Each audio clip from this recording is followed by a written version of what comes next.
Let's escape to the wilds of Western Victoria and catch up with Tim Blair from the Daily Telegraph. How you going, Tim? Very good, my friend. Very good indeed. You're a breath of fresh air in your column, your latest column, because I've been looking for something to celebrate. My footy team's lost. My kids' footy team's lost too. Not a lot going right just at the moment. You found something to celebrate. Australia should celebrate the 50th anniversary of 1975, getting rid of the worst government ever, you reckon? Well, it might not be the worst government by the time November 11 and the actual anniversary rolls around. I mean, as you've previously mentioned a couple of times in this show alone, Albo is doing his best to claim the Whitlam record of being the worst. But yeah, I guess we've got to celebrate, good times and getting rid of Whitlam, even though the manner in which it was done probably violated a few social norms or political sort of conveniences or conventions. But, the end result, no more Whitlam, which is a good thing.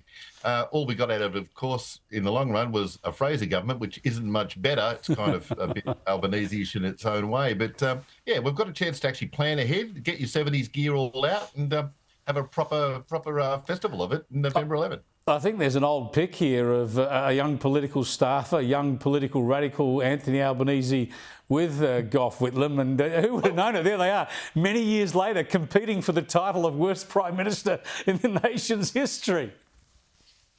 Yeah, that's a geo to conjure with, isn't it? I mean, Jesus. Well, at least we've got decent dentistry happening now. Good on you, Albo. Got those fixed up. I might just send him a note and get my own done because you got those choppers aligned. He did a good job there. Look, the trouble is when you mentioned a Labor Party, something related to a Labor government, I was reminded of this party way back.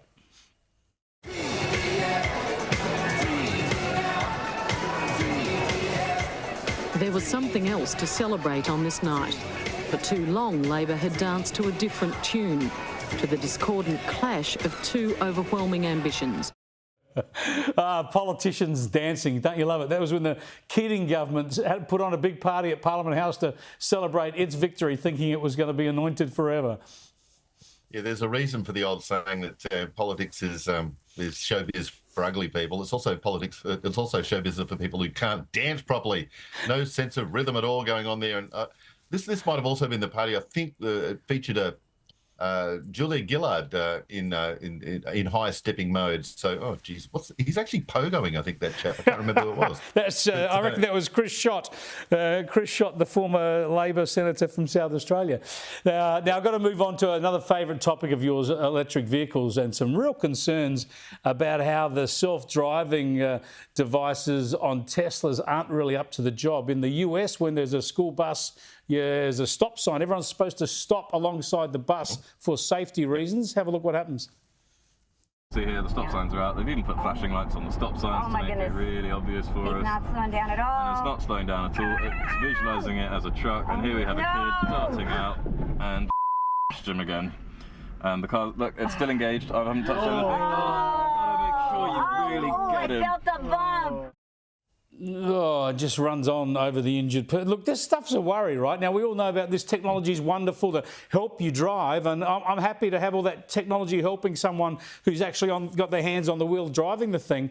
But if we're just going to let them go driverless, Lord knows what will happen.